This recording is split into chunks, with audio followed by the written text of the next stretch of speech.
Hi, this is Michael Uslan. You're listening to Batman on Film.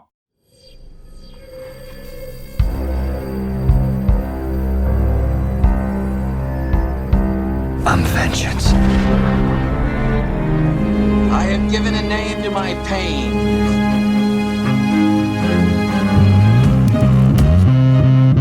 The Batman. Always waiting for some Batman to save you. It's simple. We kill the Bat of Gotham. I'm Batman.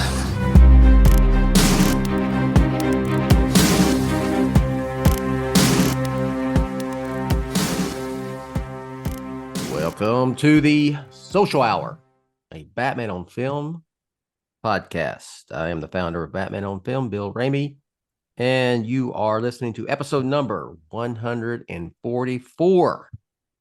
Let's ride. Pete Verra, let's ride, my friend. You know, I don't think I've ever heard the story of how BOF started. You know, I've never told that story. I don't think anyone's ever heard it. How I started Batman on Film on a web TV in 1998.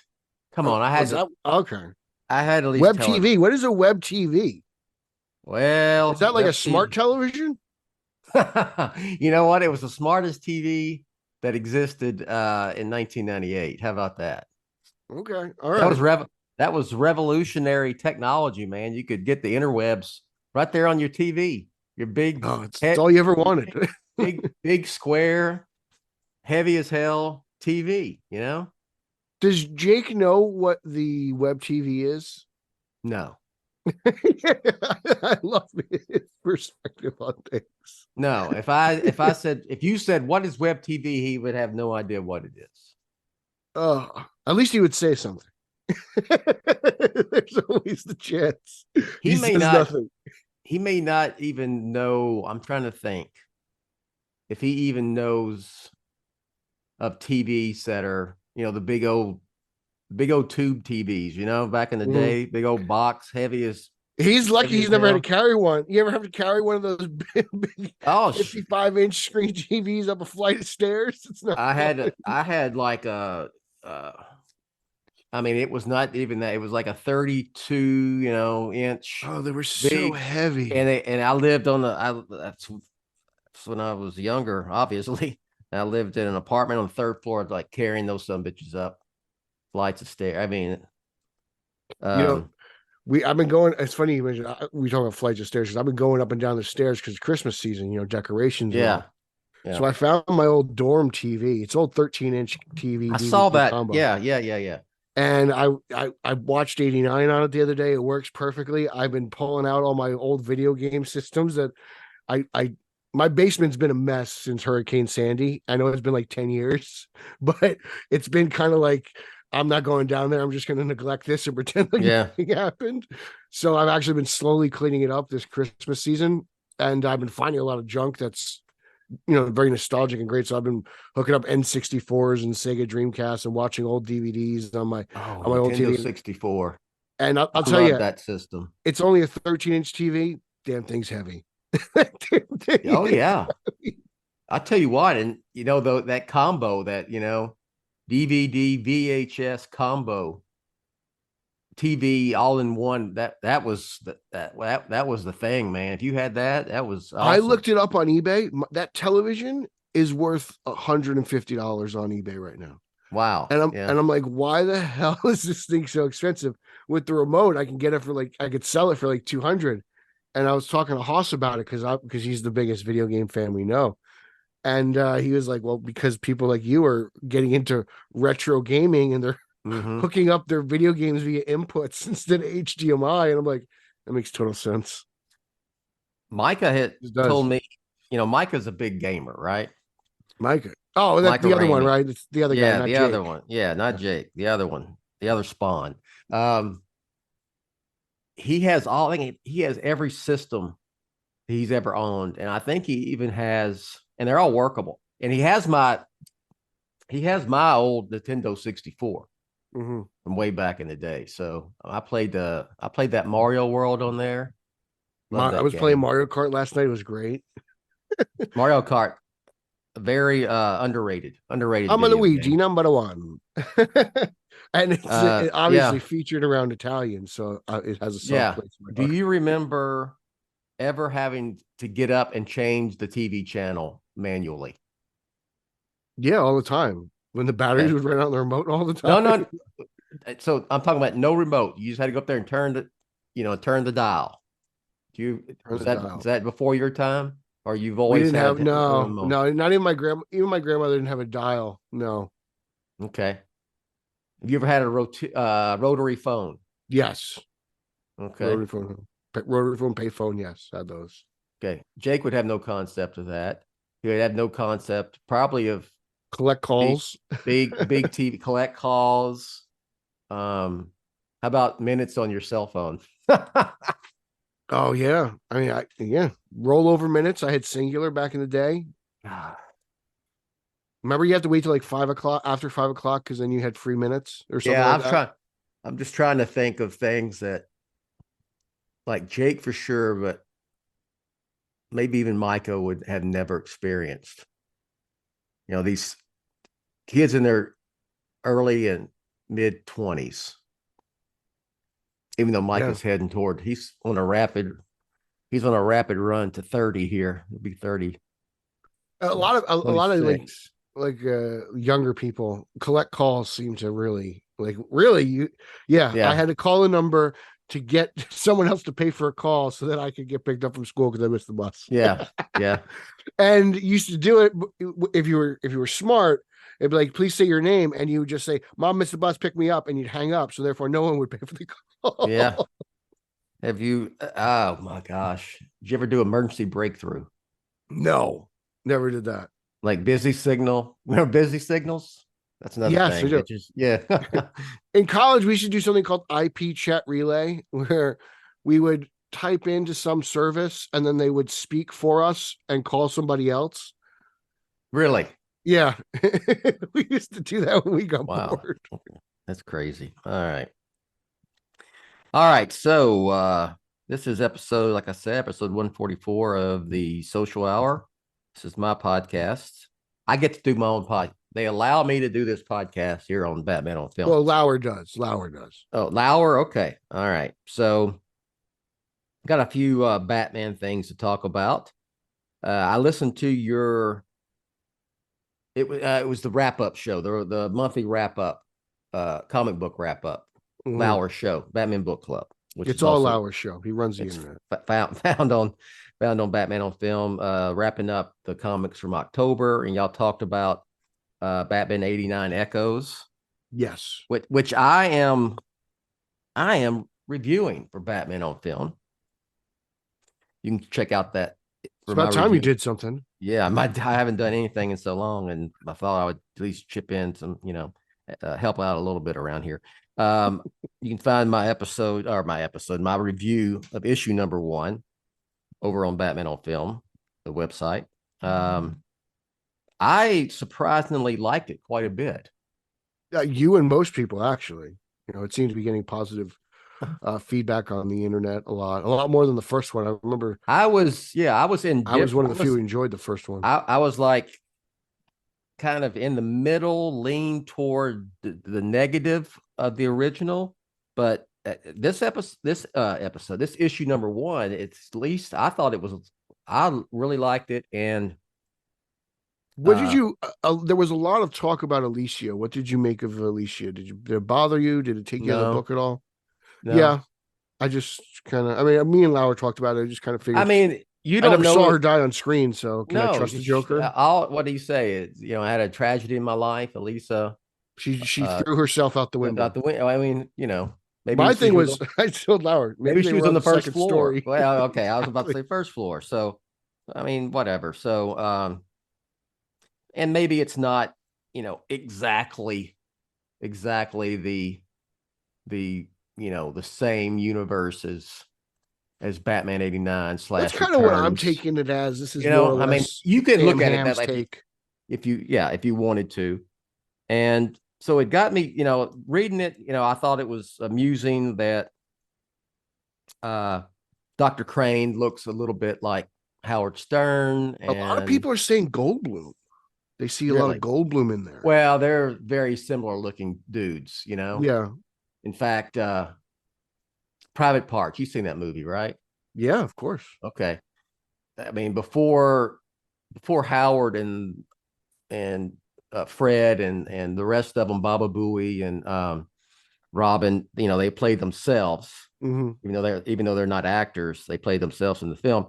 Now they were going to cast it with actors, and Jeff Goldblum was considered to play Howard. So I mean, that makes sense. Yeah, I get it. So, and my favorite parts of that movie are when old Howard plays college Howard. Those are my favorite parts. Yeah, yeah.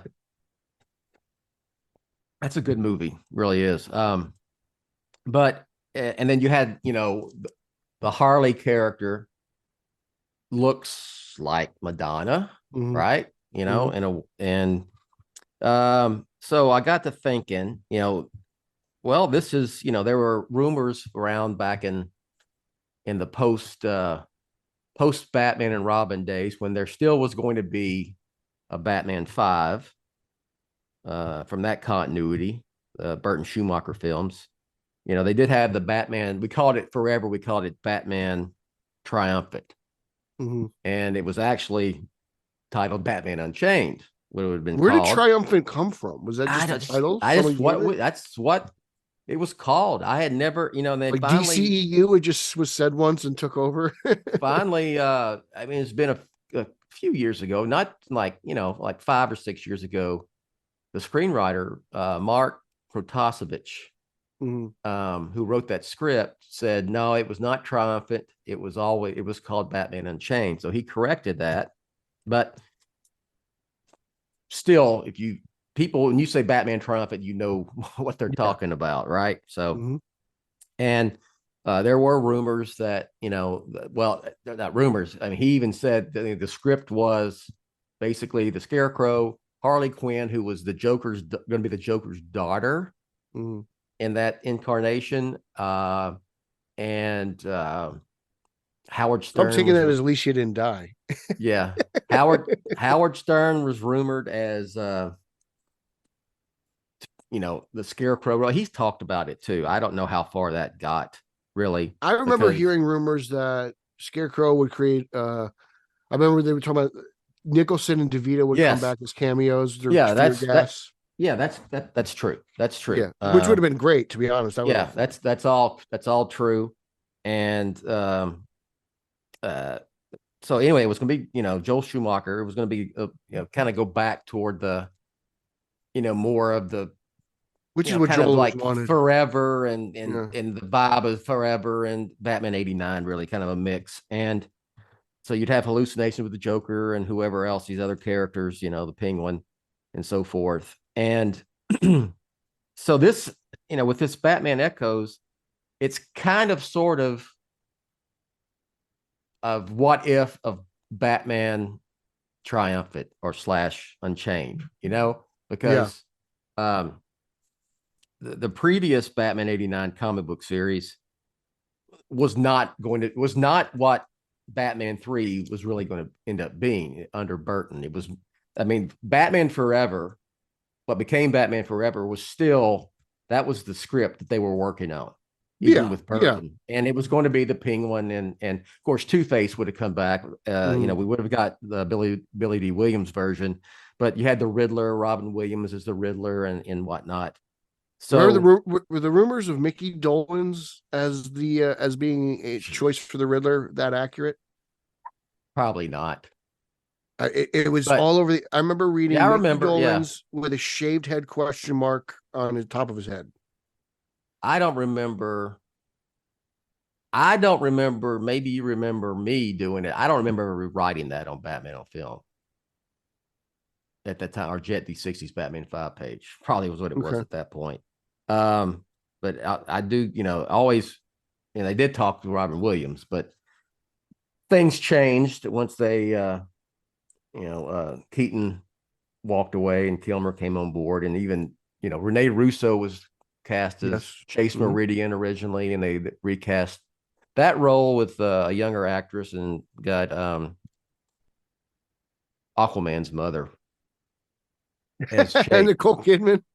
Yeah, Nicole Kidman. So anyway, so I got to thinking, because there was talk a few years ago that Schumacher, this before he passed, that he was involved with like a comic book series based on what Batman Unchained would have Yeah. been. That's Remember something that? I've been kind of wanting on the internet, just kind of quietly, just bringing up every once in a while, like a Batman 95, a Batman 97, Yeah. whatever you want to call it. So it looks like they're with this is Batman Echoes, even though it's Sam Hamm and it's the more of the, it's obviously Keaton, a riff off of Keaton in that world, not with Batman, not Schumacher's Batman Forever, but they're kind of going down the road of what kind of sort of might have happened in Batman Unchained, because you do have the Scarecrow with the Howard Stern, look, who actually Schumacher said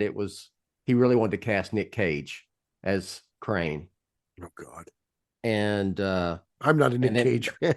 but the Madonna rumors, that was legit. So yep, that was legit. They kind of art-wise, they've gone with that way. So you got the Scarecrow, you're gonna have Harley Quinn. So wouldn't shock me if maybe we see the Joker in hallucinations, just like we were going to get in the film. So I think they're kind of ripping off of what Batman Unchained / Trumpet would have been. What do you think? Yeah, I know. I'm with you. I kind of think they're. I don't know if I want to see if this goes to like another volume, because I wonder if they're just kind of letting Sam take concepts from unused Batman film scripts and kind of just putting them in his own little Keaton verse. Like, hey, like yeah, that would be cool to me. Like, I don't know. Like, I think that's a pretty rad idea. I like Echoes. I like the first volume too, because it was exciting for me to see Billy D. Williams finally as Two-Face. That was a big draw for me, and all of Quinones's art was really wonderful. I think the setup for this is very interesting. I like the little tips, the little nods to Robert Lowry and Firefly and all that jazz. That was really fun, and how Sam kind of changed that character a little bit, and the mystery behind it, and now Alfred looks like Michael Goff. So like, it's slightly better. I mean, like I said, while I did enjoy the first one, I'm really enjoying this. He looked like Michael Goff in the first one with a mustache. They kind of gave him the mustache. Yeah, there's got to be some sort of likeness thing where they have to abide by. Yeah. So, I would really wanted to see this, a show, Joel be involved with the comic book, and I wish that had came out, clearly, as a springboard off of his two films. But I mean, I guess they're doing it, and they're just using the Burton stuff, or the Burton vibe with Keaton and whatnot. We saw, so. But I think, again, just finish up here, I think we're getting kind of sort of maybe what Batman Unchained would have been, even though it would have been with Joel Schumacher in directing, and George Clooney would have returned as Batman. So, well, he did in the Flash. Yeah, he did. He did. Both of them did. All right, so that's right. Anyway. Both of them were in the Flash. Actually, nobody else saw it but us. So check out Batman '89 Echoes, my reviews over at Batman on Film. And you know what? If you were one of those who, I will say that I thought Batman '89 read a little better collected. Okay. I do have the collected edition, and it didn't move the needle that much for me, but a lot of people wait. When you have these limited series like this, people wait for the collected edition. So if you're one of them, just check out the reviews. They don't have spoilers, but it'll help make you decide whether you want to pick that up when the collected edition drops eventually. All right. The Brave and the Bold, which will feature the DCU Batman's introduction. Well, allegedly, supposedly, or it should be a whole different topic. Until they get word and shove him in Superman Legacy. Yeah, exactly. James Gunn,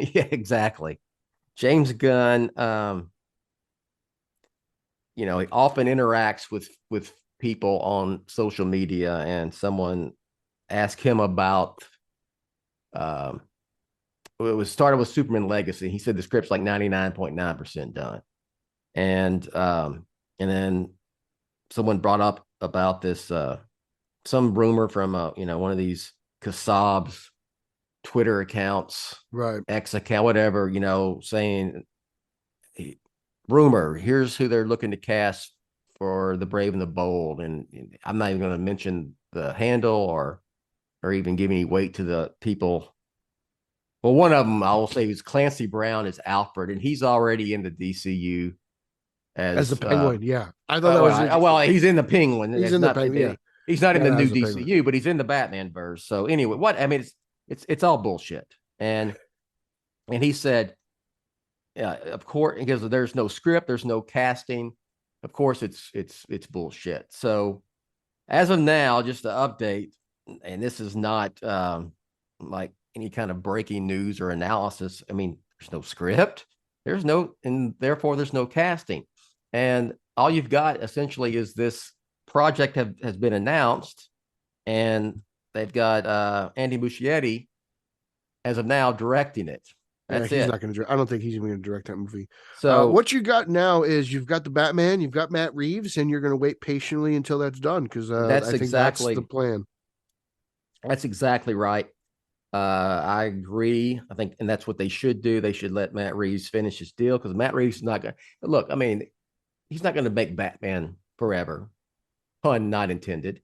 So let him do his thing, and then you've got, if you're just now starting the DCU, you got plenty of time to get to Batman.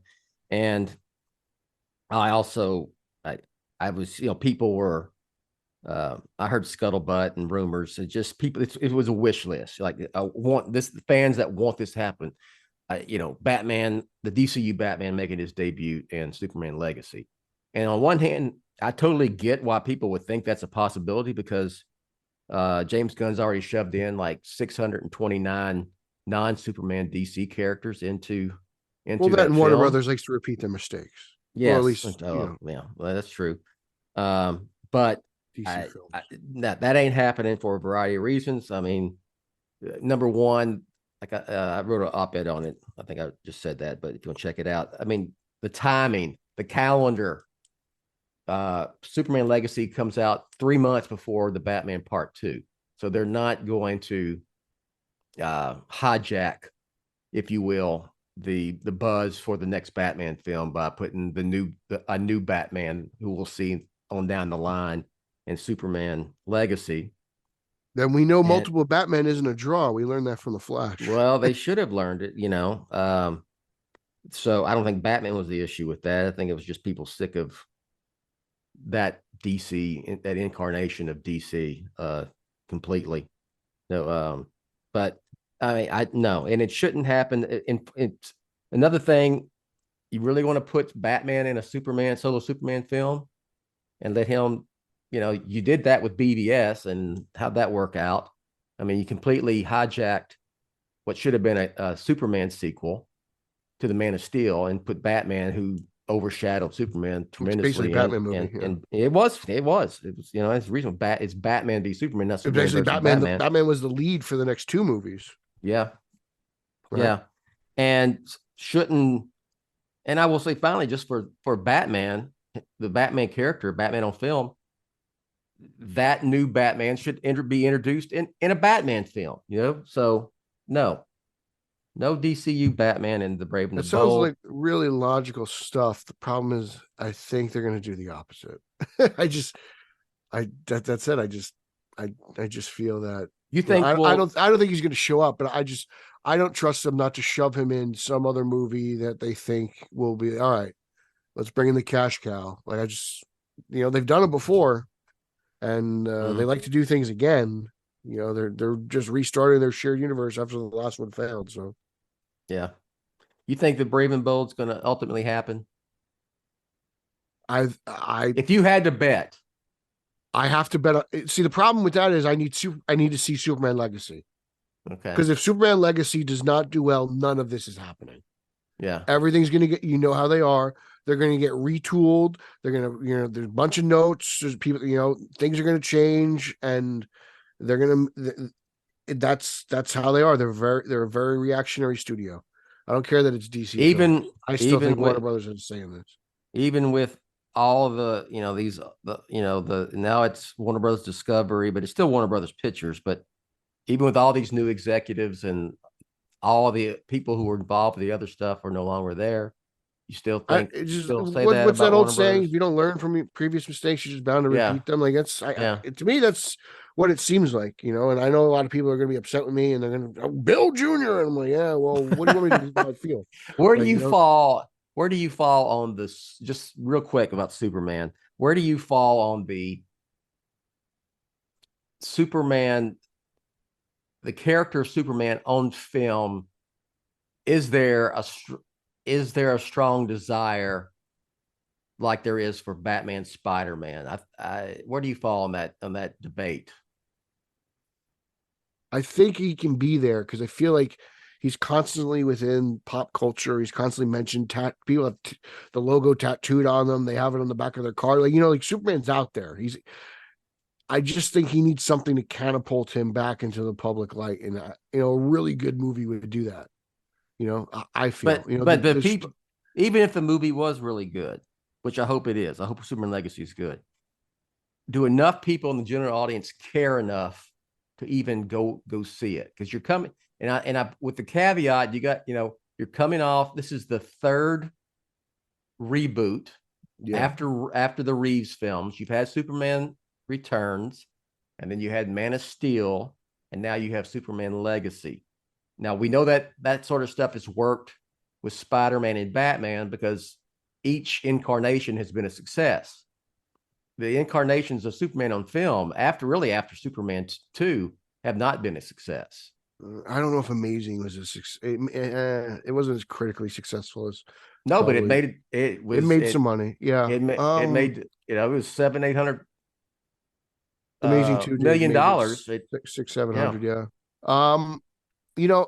I want to say yes because I think all these iterations, except for probably the last two, there's been a lot of separation between them cinematically and Superman.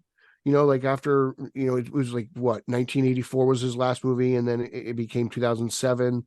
And so it's been some time between each kind of cinematic incarnation. So whereas it's interesting, Spider-Man seems to be like one right after another. Like Spider-Man 3 finished, they went right into Amazing, they went right into Marvel stuff. So they're kind of different in how they've gone about this. I still have faith in the brand of Superman and the character of Superman. I think people need something to latch on to, and that's where I think a big movie comes in. I am very bearish on the prospects of that myself, and I say that as someone who likes the character of Superman. He was like my second favorite character, probably a tie with him and Spider-Man when I was a kid. Superman the movie is one of my favorite superhero movies of all time. I just think there's something about, I don't want to say it's flawed. He's a flawed character. That's not what I'm saying. I just don't know. The interest isn't there.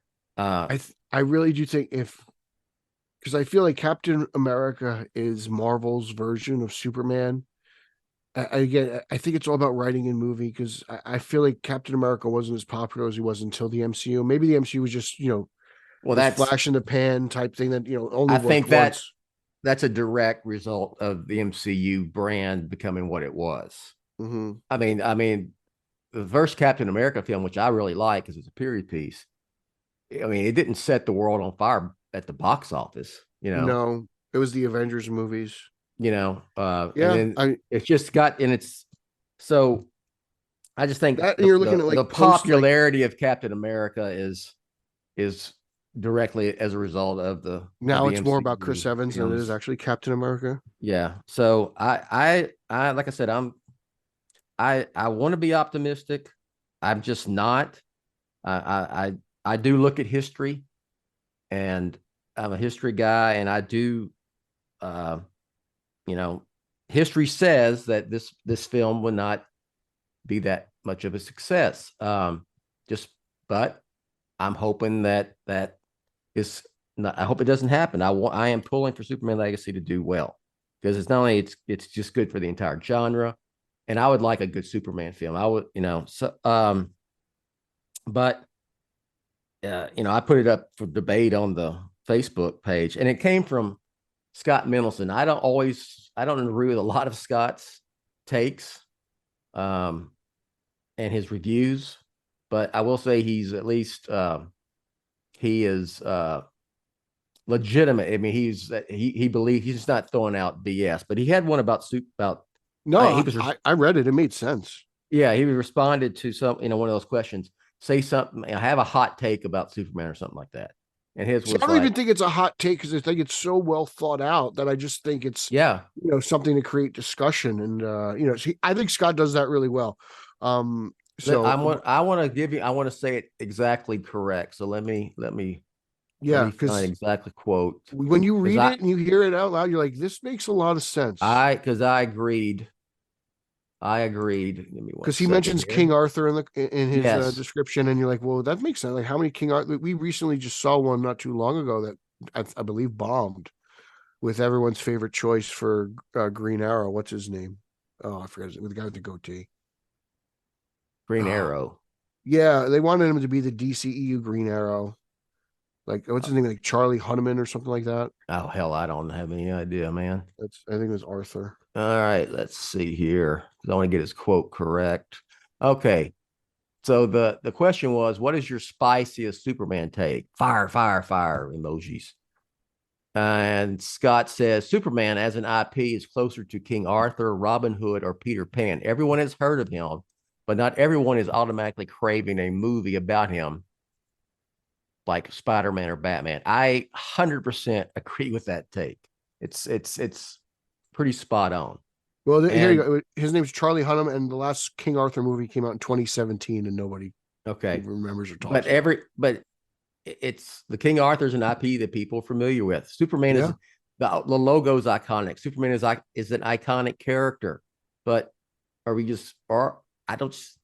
agree. I don't think people are just craving Superman movies. I agree. I don't think anyone's craving it except for fanboys.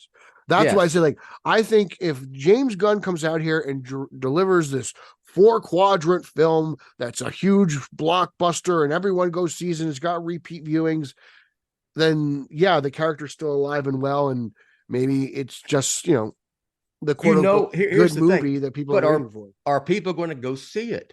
Is the general audience going to go see it? Or because you can say, like, they will go out for a Batman film. They will go out to see a Batman. They will go out to see a Spider-Man film. If it's a reboot.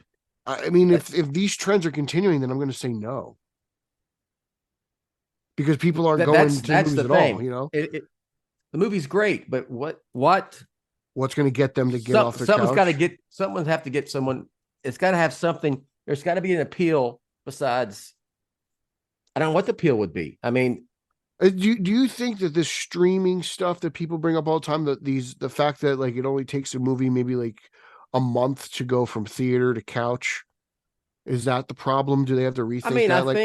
I think that probably has some effect, but we still see, there are movies that do really well, So yeah, I mean, I was watching.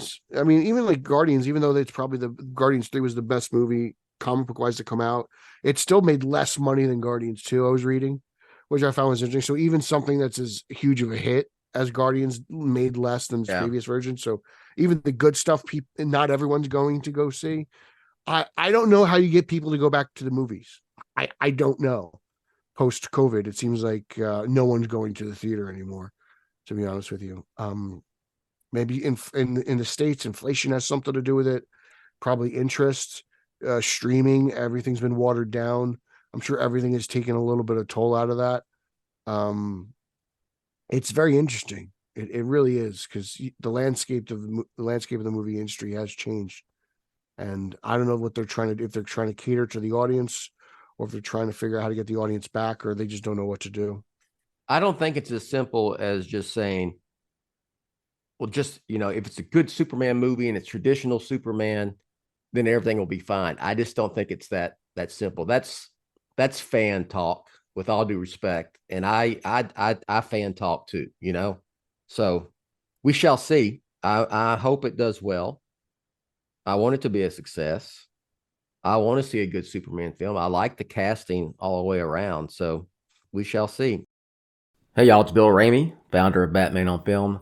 Let's take a quick pause in this podcast for these words from our sponsor. All right, let's get back to Batman. What really matters? Batman matters. Yeah. The Batman saga matters. The Penguin matters. It's the only thing that matters. The Penguin matters. Max, something that actually has a cast and a script. Yeah, Max exactly. Max put out a promo video for what's coming mostly what's coming 2024, and then at the end some 2025 stuff. And there's some new stuff from the Penguin in there, and so I'm sure you watched that, right, Pete? Yep. All right.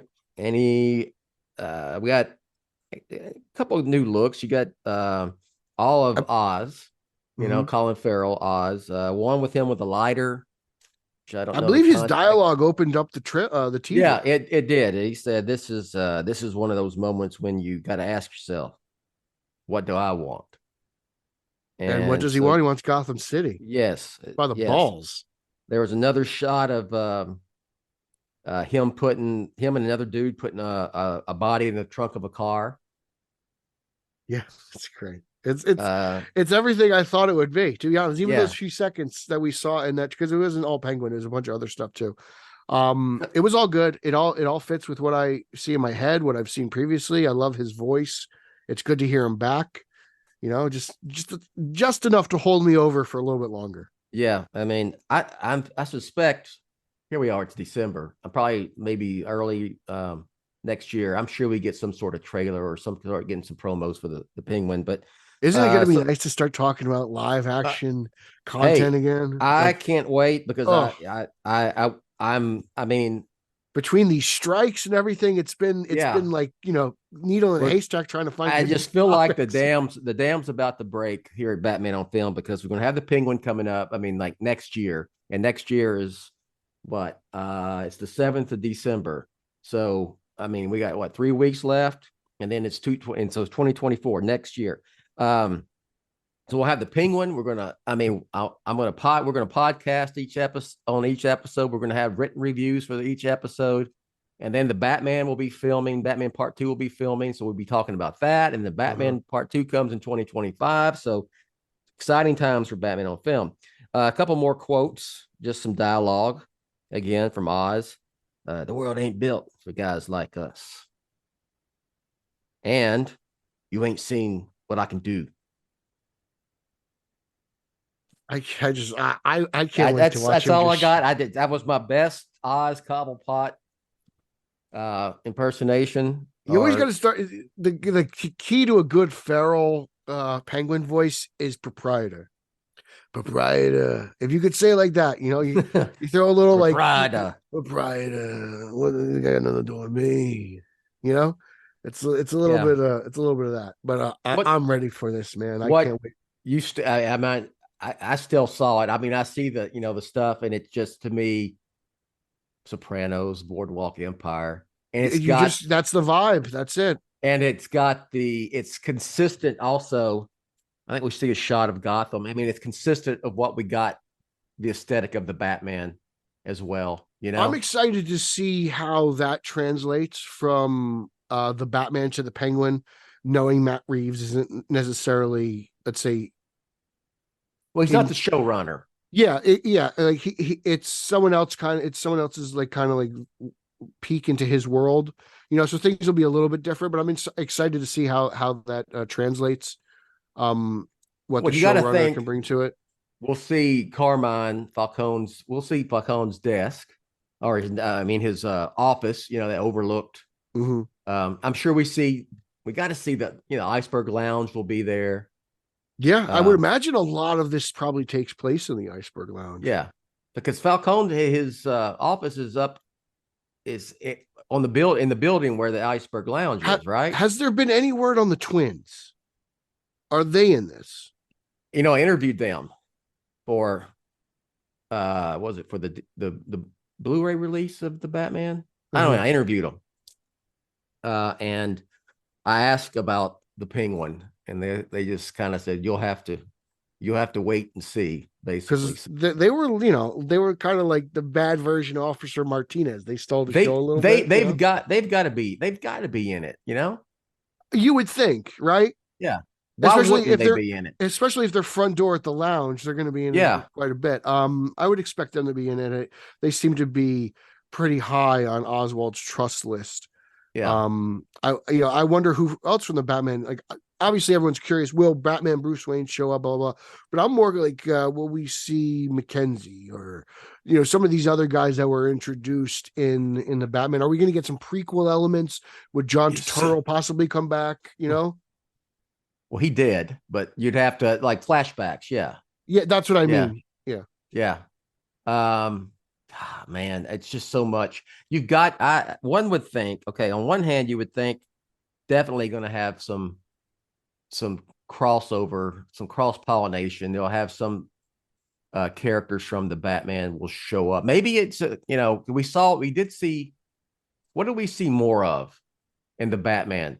The Gotham Police Department or Falcone's underworld organization? You know what? I think it might be even. I don't know if we saw one more than the other. Yeah, because we see a lot of Selina in the Iceberg Lounge. We see Batman eventually go to the Iceberg Lounge a couple times. Penguin's there, obviously. Besides, Batman spent a lot of time in the police department. I don't. Maybe the lounge. Okay, let's see. We knew that we met the twins. See, you met the twins. We met the twins. We met Oz, obviously. We met Falcone. We met the dirty cop who was kind of both playing, he was on both sides, Mackenzie. Yep. So I wonder if other like mafioso type characters will be in this as well. Maybe, I don't know. Could you possibly see we got a Roman Sionis, like maybe a villain like that, not necessarily Black Mask or Roman. Yeah, we're getting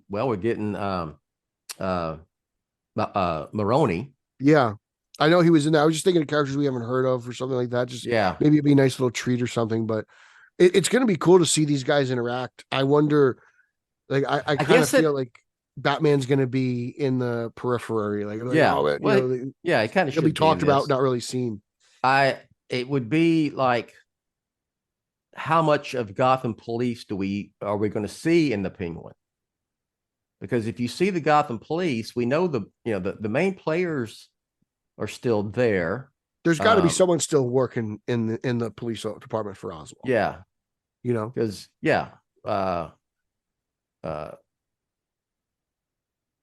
Kinsey, the one that was he moonlights as a cop. But work, that line, one that got his nose broke by the Batman.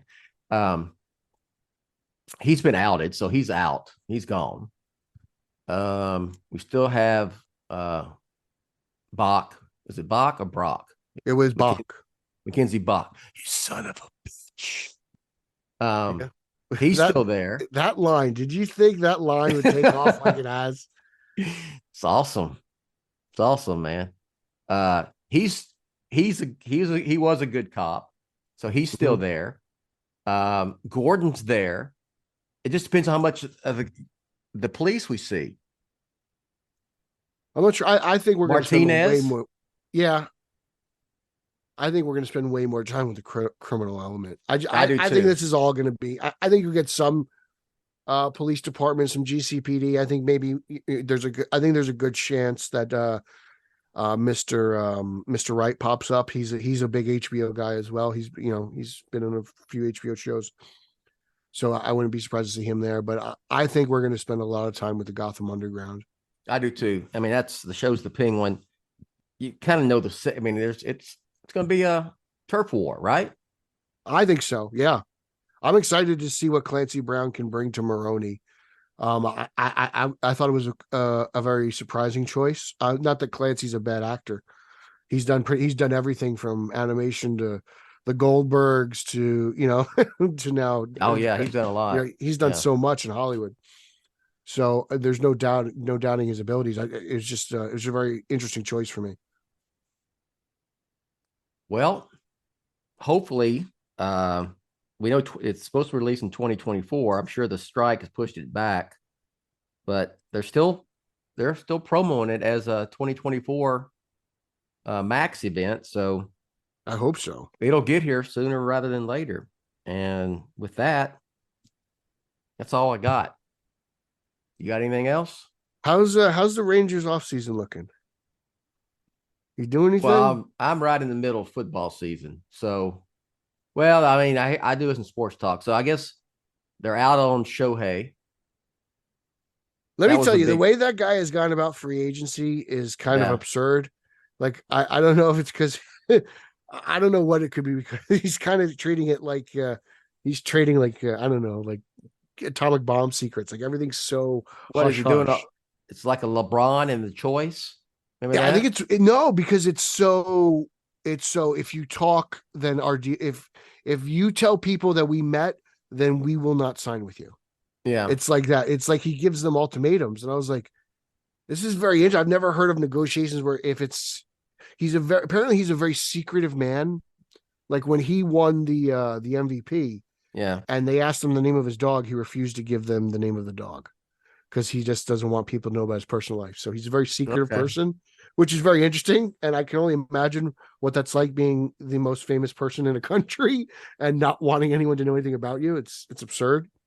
I'm glad they're out on him, because for what he's going to get paid is absurd. And like they say, that you can get 2-3 really, really, really good players for what you're going to pay him, and whatever. So that's going on, but Longhorns made it to the Final Four college playoff, so I'm all into that, and the Cowboys are playing well. So is there a shot for Texas to play Michigan for the championship game? Yes. Yep. So I imagine you and Laura will do a pregame show. Yeah, if that happens, if they meet, it would be in the championship game. I'd have to root for Texas because you know how I feel about cheaters. How does that sit with Lauer? For someone as wholesome as Lauer, he doesn't like being called a cheater. Okay. So it's like, is his reaction like Astros fans when we talk about their cheating back in the World Series, and he is not garbage that cans? He's not. I've Astro fans, their denial can only be rivaled by Zaddies. I can say that much. Wow. I was dealing with them at the same time, so it's still very fresh in my memory. Zaddies and Astros fans were two of your favorite fan bases. cut from the same cloth, huh? Who would have figured? All right. All right. I think that'll do it for this show. Just a real recap. If you ever want to know what Batman Unchained was going to be like, this Batman 89 Echoes kind of will maybe give us a picture of that. The Brave and the Bold, right straight from James Gunn himself. No script, no casting. And we got some new footage of The Penguin, which will debut next year on Max. I still want to say HBO Max, but I still find myself calling it HBO Max as well. I didn't mind HBO Max. I thought it was weird that they dropped the HBO part. I was like, you guys went with Skinamax? Really? Like that? Yeah. That's what you're selling? Because all right, HBO's it's a much bigger brand, isn't it? So it's kind of an iconic TV brand, right? It has to be. You know what it is? When you get a new boss, there's a lot of the times he likes to undo what the old boss did just because that's not what he would have done. And I think that's kind of what it was. I think Zaslav was like, let's get as much Kroll out of here as I can. I mean, look, when I hear HBO, I think Boardwalk Empire, Sopranos. You think a damn good television? Yes, absolutely. Absolutely. I don't want to think about, Chip and Joanna Gaines and all that other Discovery stuff that they have on that platform now. Can you still get HBO? Is there still HBO? Yeah. HBO still. Okay. HBO's its own thing. Because I don't have HBO. I have Max. But you can get everything on But if you have HBO is on Max, you basically have HBO. Yeah, exactly. Yeah. So, okay. All right. So much for cutting the cord. Yeah. All right. I know it's your favorite time. You can get the plug. Oh, yeah, sure. I love this. You can follow me on social media at Pete Illustrated. You can follow my news-based podcast that I do with Eric Holzman, Straight Outta Gotham, at straight_O_G on Twitter and Instagram. We also have a Facebook page. Consider joining that. You can follow my Spider-Man podcast, the Italian Spider-Man Coalition, at Italians for Spidey on Twitter. Check that out. Monthly, I appear on Ryan Lauer's The Batman Book Club to discuss monthly Batman books, as Bill mentioned earlier. I'm all over BatmanOnFilm.com, and I'm all over Batman on Film YouTube, so check out those places if you like comic book reviews, toy reviews, other jazz. And that's really it. Up to pass it over to Bill. All right. Batman-on-film.com. Check out everything all over there. Most of the stuff Pete mentioned, everything that everyone does is there, whether it's podcast reviews, articles, what have you. I will plug again my reviews of Batman 89 Echoes. So check those out. Only one issue out, so only one review. Other than that, time for our announcer Rachel to finish up here. We will catch you next time. You have been listening to the BOF Social Hour, Jett's official podcast on Batman on Film. Follow BOF on Threads at The Batman on Film. Follow BOF on X, formerly known as Twitter, at Batman on Film. To help keep BOF up and running, go to patreon.com/BatmanOnFilm, or you can buy BOF a beer at buymeacoffee.com/TheRealBatmanOnFilm. For Jett and everyone at BOF, I'm announcer Rachel. Authoritative, definitive, the original, Batman on Film, founded in 1998. Say goodbye, Graceland.